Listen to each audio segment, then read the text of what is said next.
आज शिक्षक दिवस के बारे में तुम लोगों को सब कुछ बताया गया है और शिक्षक दिवस का सबसे मुख्य उद्देश्य इसलिए ये शुरू किया गया था। ये जैसा कि अभी सुधीर सर ने बताया था कि हमारे प्रथम उपराष्ट्रपति थे डॉक्टर सर्वपल्ली राधाकृष्णन, जो 2 बार लगातार उपराष्ट्रपति रहे और उसके बाद वो राष्ट्रपति बने। उनका जन्म तमिलनाडु में 5 सितंबर 1888 को हुआ था। उसी के उपलक्ष्य में जो है ये शिक्षक दिवस की शुरुआत की गई। शिक्षक दिवस के दिन जो है भारत को पूरे विश्व में विश्व गुरु के नाम से जाना जाता है, क्योंकि यहाँ से बहुत से विद्यार्थी पढ़ के जाते हैं और विदेशों में भी अपने काम करते हैं। इसलिए अभी तो अगर प्राचीन इतिहास आप लोग पढ़ेंगे तो उसमें हमारा एक विश्वविद्यालय था, नालंदा विश्वविद्यालय, और एक ये कुमारपाल का विश्वविद्यालय था, विक्रमशिला विश्वविद्यालय। ये बहुत पुराने विश्वविद्यालय है, यहाँ से लोग पढ़ के गए और पूरे विश्व में उन्होंने जो है भारत की शिक्षा को प्रसारित किया। इसलिए भारत को संपूर्ण विश्व में विश्वगुरु कहा जाता है। तो विश्वगुरु, और दूसरी बात यह है कि शिक्षक दिवस के अवसर पर हम लोग अपने उन शिक्षकों को याद करते हैं जो शिक्षक हमारे जीवन में हमें बिल्कुल लोअर क्लास से लेकर के आज हायर क्लास तक बनाए। उसमें सबसे ज़्यादा योगदान तो रहा, अगर हम अपने शिक्षकों की बात करें, जैसे हम अपने प्रैक्टिकली अगर बताएं अपने जीवन के बारे में, तो अभय सर और सोनी सर, जो इस समय आज सौभाग्य है कि हमारे साथ में हैं, और बहुत से अध्यापक ऐसे हैं जो हमसे बिछड़ गए, उनसे मुलाकात नहीं हो पाई। तो अध्यापक हमें 3 रूपों में मिलते हैं। सबसे पहला तो रूप हमारे परिवार का होता है। परिवार में माता पिता, भाई बहन और भी चाचा चाची, दादा दादी सभी लोग आ जाते हैं। वो भी हमें कुछ ना कुछ बचपन से सिखाने का प्रयास करते हैं। हम लोग लगातार उनकी बातों को सीखते रहते हैं। फिर थोड़ा आगे स्तर पर बढ़ते हैं तो हमें और थोड़ा आगे बढ़ के टीचर मिलते हैं।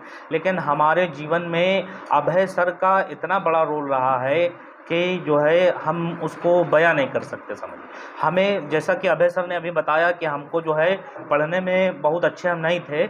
हमको जो है अभय सर, एक दिन हम क्लास नहीं गए थे, अभय सर पढ़ा रहे थे 9th में जब हम थे। अभय सर मैथ पढ़ाते थे और वहाँ पर जो है अभय सर ने बताया, जिस दिन हम क्लास नहीं गए थे उस दिन की ये बात है, उस दिन बताया कि जो बच्चा जो है मेरिट लाता है हाई स्कूल में, मेरिट का मतलब 90% के ऊपर रिजल्ट लाता है, उसको जो है उत्तर प्रदेश की सरकार फ्री पढ़ाती है। और फ्री पढ़ाने के मतलब ये हुआ कि 90% लाने, और वो बच्चा अपनी इच्छा से, यहाँ तक कि भारत की बात छोड़ो, वो विदेशों में भी पढ़ सकता है। ये आज भी नियम है कि हाई स्कूल का कोई भी बच्चा अगर हाई स्कूल में टॉप करता है, 90% का उसका ऊपर रिजल्ट होता है, तो वो आज भारत की बात नहीं है, मतलब चीन, अमेरिका, जापान, इंग्लैंड, लंदन, यहाँ तक भी वो पढ़ सकता है। उसकी जो है उत्तर प्रदेश सरकार स्कॉलरशिप देती है। ये बात अभय सर ने बताई थी। अभय सर शायद भूल गए होंगे, लेकिन हमें याद है ये बताई थी क्लास में। और क्लास में बताने के बाद हम उस दिन गए नहीं थे क्लास, तो एक हमारे दोस्त ने हमको अगले दिन बताया कि जो है अभय सर कह रहे थे कि मतलब जो जैसे बच्चा टॉप कर गया, वो बच्चा अगर टॉप कर गया तो उसको बाहर पढ़ने का मौका मिलेगा और उसको बहुत लंबी स्कॉलरशिप मिलेगी। और स्कॉलरशिप लंबी का मतलब उस समय लाखों, 50-60 लाख रुपए थी, अब तो करोड़ों में है। अगर आज भी मतलब ये व्यवस्था है कि अगर ये हमारे हाई स्कूल यूपी बोर्ड से कोई लड़का 95% के ऊपर नंबर लाता है तो उत्तर प्रदेश सरकार उसको पढ़ाएगी और उसका सारा खर्चा उठाएगी। अभी जो है एक लड़का बिहार का, उसका प्रेम कुमार नाम था, उसने जो है 2.5 करोड़ रुपए की स्कॉलरशिप प्राप्त की है और उसके नंबर थे 98%। ठीक है, तो ये बात जब हमको हमारे दोस्त ने बताई तो वो दोस्त भी हमारा एक टीचर ही साबित हुआ हमारे लिए ना। तो हमने सोचा कि यार ऐसा हो सकता है कि हम लोग ला सकते हैं नंबर। हालांकि इसको दुर्भाग्य कहा जाए कि हम टॉप नहीं कर पाए यूपी में। हाँ, केवल मैथ में टॉप किया हमने, 97 नंबर थे हमारे। और 97 नंबर का मतलब ये हुआ कि यूपी के टॉप 10 लोगों में हमारा नाम था मैथ में केवल। अगर इतने ही नंबर सारे सब्जेक्ट में होते, 6 नंबर थे, 6 सब्जेक्ट थे, सब में होते तब तो हो जाता। लेकिन हमने प्रयास किया तो हमको एक सब्जेक्ट में तो जानकारी मिली ना, एक सब्जेक्ट में तो सफलता मिली। और उस सफलता के कारण हमको आसपास के क्षेत्र के लोगों से, गांव के लोगों से, दोस्तों से इतना सम्मान मिला कि मतलब हमको लगा कि पढ़ाई एक ऐसी चीज़ है जो आदमी को कहाँ से निकाल सकती है, बिल्कुल दलदल से। मतलब जैसा कि बताया सर ने, हमें गरीबी के दलदल में फंसे हुए थे, मतलब उस स्थिति में ना, हमारा निम्न वर्ग भी है, निम्न आर्थिक स्थिति भी थी, और उस दलदल से हमको ऐसे निकाल दिया सर ने ना। और उसके बाद हमारा सम्मान उन लोगों ने किया जो उस समय के करोड़पति और अरबपति आदमी थे। वो हमसे मिलते थे, इतने प्रेम से बोलते थे और इतना अच्छा व्यवहार उनका था। तो वो भी एक तरीके से हमारे लिए उत्साह या सौभाग्य ही तो हुआ उनका ना। इस तरीके के क्षेत्र के आज भी अपने लोग हैं। अगर आप लोग सफलता प्राप्त करते हैं, आगे बढ़ते हैं, तो आपके साथ वो आज भी खड़े होते हैं ना। तो ये मतलब हमको गाइडेंस कहाँ से मिला? अभय सर से मिला। और ये हमारा सौभाग्य है कि आज अभय सर हमारे सामने हैं ना। इस तरीके के टीचर तो दोबारा मिलते नहीं हैं, लेकिन फिर भी जो है अभय सर आज भी हमारे सम्मुख हैं।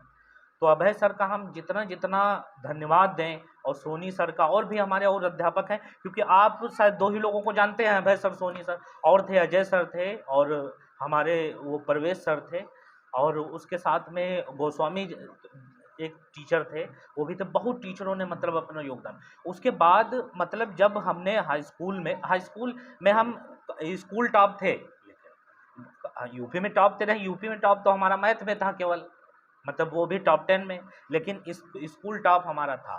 तो हमको जितने वहाँ के टीचर थे लगभग, जो कक्षा 9 के ऊपर पढ़ाते थे, वो सभी जानते थे। तो उन टीचरों का भी हमारे प्रति जो सम्मान था, मतलब उनका जो लगाव था, वो भी एक अजीब था मतलब। तो इस तरीके से मतलब तुम लोगों को भी काम करना है यहाँ पर सफलता में। उसके बाद इंटर की परीक्षा, इंटर भी हुआ। इंटर भी हमारा 89% रहा। और इंटर की मेरिट पर हमें जो है लखनऊ यूनिवर्सिटी में स्कॉलरशिप मिली थी 1,20,000 रुपये। उस समय हुआ क्या था कि गोल्ड मेडल दिए जाते थे, जो लोग टॉप करते थे उनको गोल्ड मेडल दिया जाता। तो हमारी स्थिति तो ठीक नहीं थी, तो हमने अपना टिक लगाया था पैसे पे। मतलब फिर वो गोल्ड मेडल अगर सोना मिल जाएगा तो कौन काम का, हमारे लिए तो नहीं था। तो हमने अपना टिक लगाया था रुपए पे। तो हमको जो है 1,20,000 रुपये ये 2013 में मिले थे, ठीक है। और वो फ्री रुपए मिले थे। उसी से हमारा घर बना है, मतलब पहले कच्चा घर था, एक छप्पर था, और उसी पैसे से जो है घर बनवाया। और उसके बाद फिर 1 साल बाद लगभग सर्विस हो गई थी। और आज जो है 40 और 50 हज़ार के बीच में सैलरी आती है। तो और आप लोगों का सौभाग्य मिलता है। और दूसरी बात, हमारा लगभग जो है सपोर्ट हर टीचर ने लगभग, और गांव के सभी लोगों ने किया। और हमारे 2 दोस्त भी गांव के ऐसे थे जिनकी बात और जिनका सम्मान आज भी हमारे लिए है, और वो हमारे हैं यूसुफ भाई, और इन्हीं के एक भाई हैं यूनुस। मतलब इनके बारे में बताएं कि ये हमारे टैलेंट का इतना सम्मान करते थे। मतलब अगर आज भी हम इनसे कुछ कह दें तो ये मना नहीं करते हैं, और ना हम भी इनकी बात को कभी काट पाए हैं आज तक। मतलब हम भले जाने कि इससे हमारा नुकसान है, अगर इन्होंने कह दिया कि ये करना है तो फिर वो हमारे लिए करना है, ठीक है। तो मतलब इतने अच्छे दोस्त और इतने अच्छे अध्यापक और इतने सामाजिक या अच्छे तरीके के हमारे क्षेत्रवासी मिले, जो हमको हर क्षेत्र में लगभग पढ़ाए। हमको जब 97 नंबर आए तो हमको बहुत से लोगों ने 20 रुपये और 50 रुपये के इनाम भी दिए थे, ठीक है। तो मतलब यही तो, टीचर किस रूप में हमको मिल जाए, दोस्त के रूप में या साथी के रूप में। भाई वो हमारा दोस्त जो है जिसको अभय सर ने बताया क्लास में, उसने हमको बाद में बताया, तो वो हमारे लिए टीचर साबित हुआ। और यूसुफ भाई, यूनुस भाई, जो हमारे टैलेंट का मतलब, ये अभी ये तो बहुत दूर की बात हो गई। ये शुरुआत में भी हमारे टैलेंट को, जब हमारी स्थिति बिल्कुल निम्न थी, तब भी ये जो है हमारे टैलेंट को या हमारे पढ़ाई के तेज पने को जो है मतलब समझते थे और उसको सम्मान देते थे। तो ये एक बहुत बड़ी बात हो गई। तो हम तो यही सबसे दुआ करेंगे, ईश्वर से भी दुआ करेंगे कि सभी को जो है ईश्वर इसी तरीके के अध्यापक और उनके क्षेत्रवासी और उनके जो है दोस्त दे, ठीक है। क्योंकि सफल होने के लिए दोस्त और शिक्षक, वो ऐसे दोस्त जो तुम पे विश्वास नहीं करते, भरोसा नहीं करते हैं, वैसे दोस्तों से अलग हो जाना ही बेहतर है हम लोगों के लिए ना।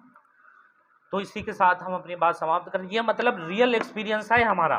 किसी को अगर विश्वास ना हो, ऐसे ज़्यादातर लोग तो हमें जानते ही हैं, तो वो गांव में हमारे पता भी कर सकता है। ये हम बिल्कुल रियलिटी बताए हैं, इसमें 1% ना झूठ है ना सही है ना। और इसके अलावा हमारे कई क्लासमेट भी थे जो हमारा बहुत सम्मान करते थे और बहुत अच्छे से उनसे बातचीत होती थी।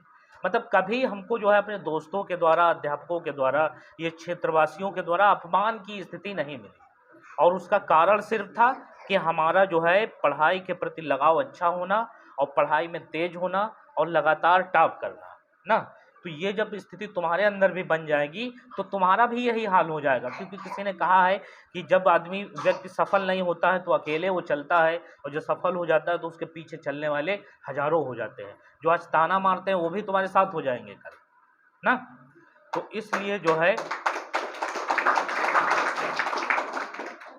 है बस हम यहीं पे अपनी बात समाप्त करते हैं, क्योंकि टाइम भी बहुत हो गया है।